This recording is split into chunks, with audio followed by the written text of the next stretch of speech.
नमस्कार, आप देख रहे हैं मध्य प्रदेश छत्तीसगढ़ और मैं हूं आपके साथ मनीषा पाटीदार। बुलेटिन की शुरुआत करेंगे। झीरम घाटी की 10वीं वर्षगांठ पर जगदलपुर में कार्यक्रम का आयोजन किया गया, जिसमें मुख्यमंत्री भूपेश बघेल ने शिरकत की।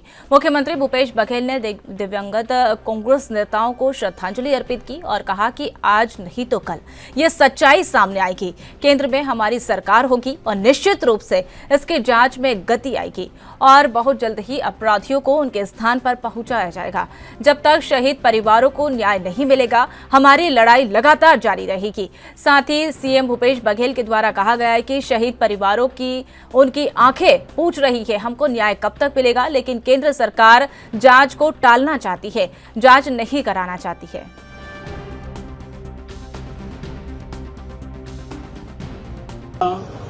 सबकी नजरों के सामने जो लोग उस घटना के में बच गए थे, जिन्होंने अपने आंखों से अपने लोगों को गिरते देखा, वो सब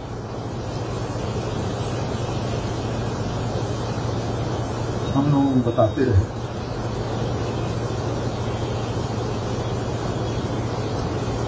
आदरणीय साथियों, 25 मई 2013 यही जगदलपुर से आदरणीय नंद कुमार पटेल जी के नेतृत्व में सारे नेता, कार्यकर्ता और उसके सुरक्षा कर्मी सब साथ में गए थे। सुकमा में कार्यक्रम हुआ, लौटा और एक घटना लौटते। कांग्रेस पार्टी पटेल जी के नेतृत्व में परिवर्तन की बात कर रहे थे। परिवर्तन रैली थी, सरगुजा से इसकी शुरुआत हुई थी। समापन तो रायपुर में होना था, लेकिन बीच में घटना घटी और यात्रा रुकी। आदरणीय पटेल जी अपने भाषणों में कहा करते थे, हमें परिवर्तन करना है, किसानों की जिंदगी में परिवर्तन लाना है, यहाँ के नौजवानों के जीवन में परिवर्तन लाना है, यहाँ के आदिवासियों के जीवन में। झीरम कांड को लेकर जांच को लेकर मुख्यमंत्री भूपेश बघेल ने बड़ा बयान दिया। उन्होंने कहा कि जिस दिन केंद्र में हमारी सरकार बनेगी, उस दिन दूध का दूध और पानी का पानी हो जाएगा। मुख्यमंत्री भूपेश बघेल ने मीडिया से बातचीत करते हुए कहा कि पहले रमन्ना का नाम था और उसके बाद 2014 में प्रारंभिक रिपोर्ट प्रस्तुत की गई, लेकिन आश्चर्यजनक ढंग से रमन्ना का नाम नहीं था। मोदी सरकार रमन्ना और गणपति को क्यों बचा रही है? उन्होंने कहा कि डॉक्टर रमन सिंह के खासमखास धर्मलाल कौशिक ने आयोग के गठन के बाद स्टे लिया। बीजेपी जांच में रुकावट भी क्यों डाल रही है? बीजेपी किसको छुपाकर, इसका जवाब लगातार जनता पूछ रही है।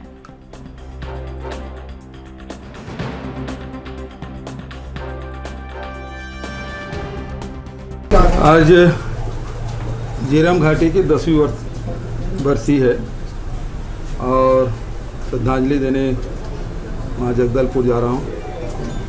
और भारतीय जनता पार्टी बहुत हल्के फुल्के ढंग से आरोप लगाती है कि भूपेश बघेल के जेब में जानकारी है, तो उसे कब देंगे। विषय बहुत गंभीर है, लेकिन जिस हल्के ढंग से भारतीय जनता पार्टी सवाल कर रही है वो बेहद ही दुर्भाग्यजनक है, हास्यास्पद है। झीरम घाटी के समय आप सबको याद है कि उस घटना से पूरा देश दहल गया था, क्योंकि इतने बड़े राजनेताओं का नरसंहार विश्व के राजनीति में, इतिहास में ये पहली बार हुआ है। और इसी कारण से तत्कालीन यूपीए की सरकार ने एनआईए की जांच स्थापित की थी। राज्य सरकार ने उस समय जस्टिस प्रशांत मिश्रा के अध्यक्षता में एक सदस्यीय आयोग का गठन किया था। एनआईए की जांच शुरू हुई और उस समय जो एफआईआर किया गया उसमें व्यापक षड्यंत्र को ध्यान में रखते हुए उन्होंने रमन्ना और गणपति को उस एफआईआर में उसका नाम। मध्य प्रदेश के मुख्यमंत्री शिवराज सिंह चौहान ने सभा को संबोधित किया और इस दौरान मुख्यमंत्री कन्या विवाह योजना के बारे में जानकारी दी। उन्होंने कहा कि बेटियों को भारतीय जनता पार्टी की सरकार ने वरदान बनाया है। ये बहनों भाइयों, प्रशासनिक मेरे वो साथी जो इस पवित्र काम में लगे हुए हैं, मैं सबसे पहले अपनी भांजियों को, वर और वधू दोनों को हृदय से शुभकामनाएं देता हूं और आशीर्वाद देता हूं। वो सुखी रहें, वो निरोग रहें, उनका मंगल हो, उनका कल्याण हो और दोनों परिवारों का नाम वो रोशन करें। भारतीय संस्कृति में विवाह समझौता नहीं है, एक पवित्र संस्कार है, दो आत्माओं का बंधन है, जन्म जन्म का साथ है। तो मिलके जन्म जन्म का ये साथ निभाएं, एक दूसरे का सम्मान करें। हम 7 वचन 5 वचन अलग अलग परंपरा हमारी जो वर और वधू आपस में एक दूसरे को देते हैं, उन वचनों का पालन करें और दोनों परिवारों का भी नाम कैसे प्रतिष्ठित हो इस बात का भी प्रयास करें। भारतीय जनता पार्टी की सरकार की अद्भुत योजना है मुख्यमंत्री कन्या विवाह योजना। मेरे प्रिय बहनों और भाइयों, बेटी को हमने बोझ नहीं रहने दिया। बेटी को भारतीय जनता पार्टी की सरकार ने वरदान। छत्तीसगढ़ में भारतीय जनता पार्टी के प्रदेश अध्यक्ष अरुण साय ने चलबो गोठान खोलबो पोल अभियान चलाया और आपको बता दें कि चलबो गोठान खोलबो पोल अभियान के तहत पूरे छत्तीसगढ़ में अभियान चलाया जा रहा है, जिससे गोठानों को लेकर राजनीति तेज होती हुई दिखाई दे रही है। जहां कांग्रेस और बीजेपी एक दूसरे पर आरोप प्रत्यारोप लगा रही है और इसी को लेकर बीजेपी नेता संजीव तिवारी ने कहा कि हमारे अभियान के बाद मामला उजागर हुआ है और इसके बाद जिला कलेक्टर के द्वारा बैठक ली गई और गौठान की पोल खोली गई।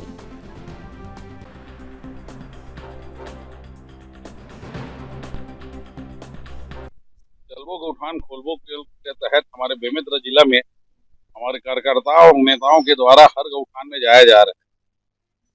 जब हम लोग जाना चालू किए और आरोप जो 1300 करोड़ रुपए का लगाए हैं, तो मुख्यमंत्री जी ने कलेक्टर को आदेशित किया है कि प्रत्येक गौठान में जो घोटाला हुआ है वो सुधारा जाए, क्योंकि यहाँ बिहार का चारा घोटाला और छत्तीसगढ़ का शराब घोटाला और चावल घोटाला से बड़ा घोटाला गौठान घोटाला है।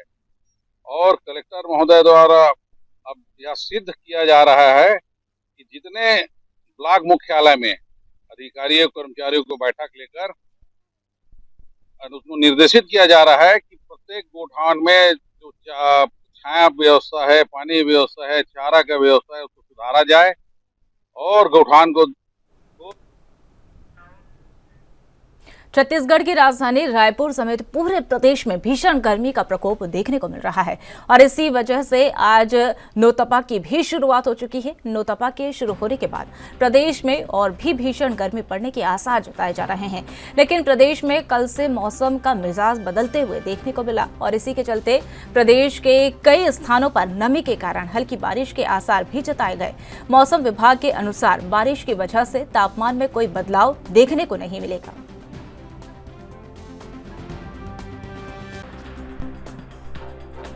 देश भर में नौटप्पे की शुरुआत 25 मई यानी कि आज से शुरू हो रहा है और गर्मी अपना पूरा असर इस नौटप्पे के 9 दिन में दिखाती है। हमारे साथ बातचीत करने के लिए HP चंद्रा सर है, जो मौसम वैज्ञानिक है। सर, इस बार नौटप्पे की शुरुआत 25 मई यानी कि आज से शुरू हो रही है, किस तरीके से देखते हैं और क्या कुछ रहने वाला है नौटप्पे में, किस तरीके से नौटप्पा इस बार असर दिखाने वाला है?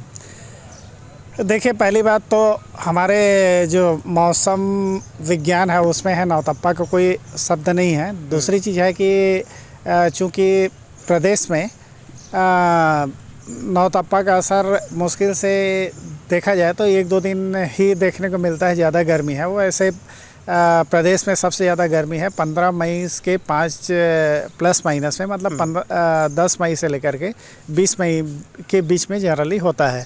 उसका कारण ये है कि चूंकि मानसून की शुरुआत है वो अंडमान सी में चालू हो जा रहता है, जिसके कारण से धीरे धीरे नमी की मात्रा बढ़ती है और बढ़ने के कारण से यहाँ पर अंधड़ चलने या फिर वज्रपात होने और साथ ही साथ बारिश होने की भी होता है, जिसके कारण से यहाँ मैक्सिमम टेम्परेचर है बहुत ज़्यादा नहीं जाता। जिस साल मानसून है थोड़ी लेट हो जाती है, उसी साल ही मैक्सिमम टेम्परेचर है वो थोड़ा खिसकता है।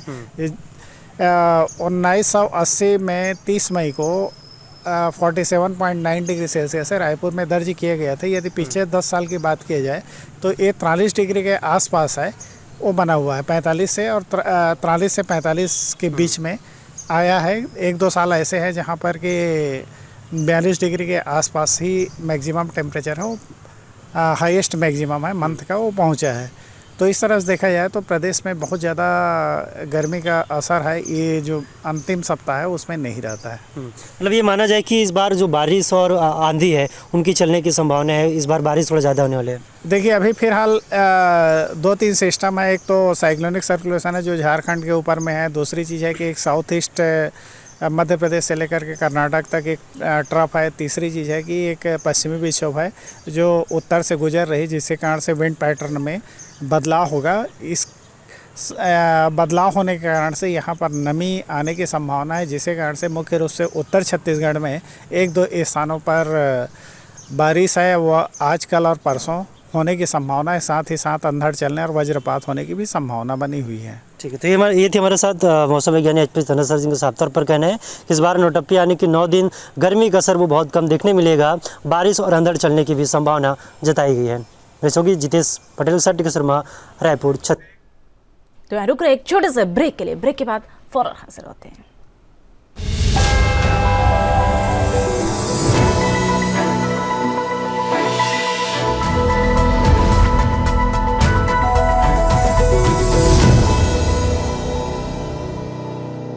ब्रेक के बाद स्वागत है आपका। अब रुक करेंगे अन्य खबरों की ओर।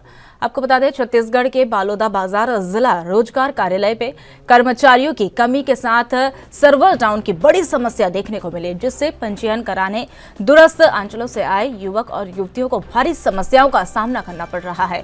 वहीं बढ़ती भीड़ को देखते हुए पुलिस की टीम भी मौके पर तैनात की गई। छत्तीसगढ़ शासन के द्वारा बेरोजगारी भत्ता देने के साथ ही शासकीय विभाग में वैकेंसी निकाले जाने के बाद पंजीयन कराने के लिए युवाओं की भीड़ देखने को मिली। तो वहीं कर्मचारियों की कमी और सर्वर डाउन की समस्या से युवाओं में आक्रोश भी देखने को मिला।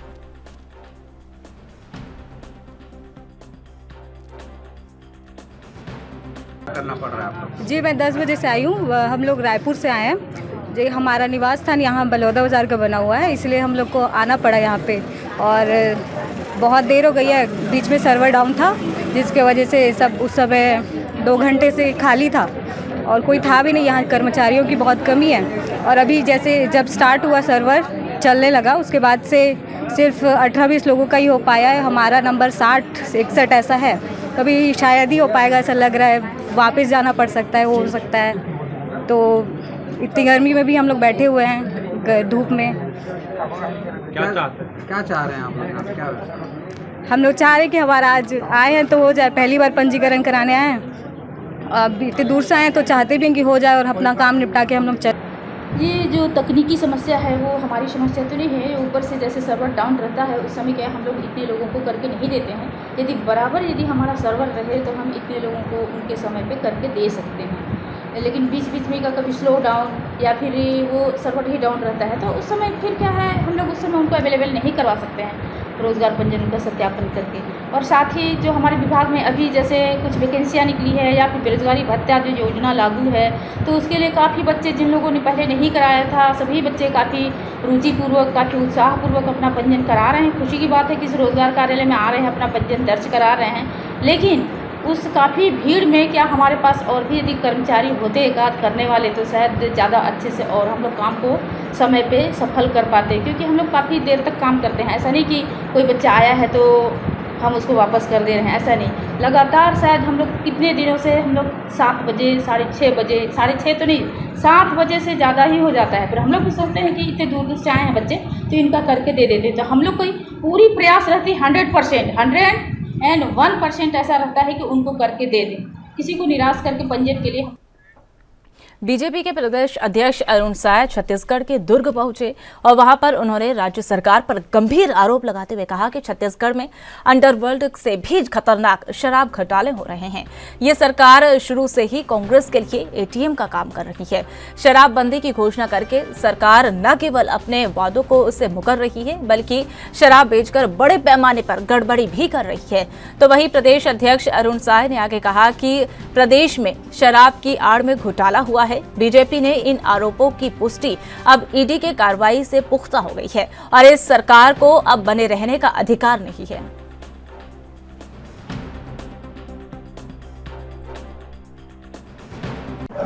कुछ निजी कार्यक्रमों से दुर्ग आना हुआ है, दुर्ग भिलाई। तय किया कि कार्यकर्ताओं से मिलूंगा, बातचीत करूंगा और इस नाते पार्टी के जिला कार्यालय में आया हूं। सभी कार्यकर्ताओं से मुलाकात करूंगा, मिलूंगा, सबके हालचाल जानूंगा, पार्टी की गतिविधियां क्या चल रही है इसकी भी जानकारी लूंगा। मुख्यमंत्री जी ने कहा है कि 75 पार का समीकरण बैठाएंगे और भाजपा का जो है 12 से 15 में सीट डालेंगे। अब भूपेश बघेल जी ने एक तरफ छत्तीसगढ़ की जनता को ठगने का काम किया, धोखा देने का काम किया और अब छत्तीसगढ़ के जनता के अधिकार को भी छीनने का काम कर रहे हैं।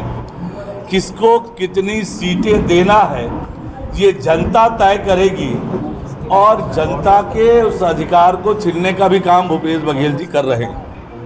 वास्तविकता ये है कि आज छत्तीसगढ़ की जनता ने तय कर लिया है राज्य से भूपेश बघेल की सरकार की छुट्टी करने का, विदाई करने का। और उसके पीछे कारण है, 4.25 साल में इस सरकार ने हर वर्ग को ठगने का काम किया, धोखा देने का काम किया। चाहे वो किसान हो, चाहे माताएं बहनें हो, युवा हो, राज्य के अधिकारी कर्मचारी हों और तो और बुजुर्गों को, विधवा बहनों को भी ठगने और धोखा देने का काम हो। तो फिलहाल मध्य प्रदेश छत्तीसगढ़ की खबरों में मेरे साथ इतना ही। तमाम ताज़ा खबरों के लिए देखते रहिए ANP न्यूज़। नमस्कार।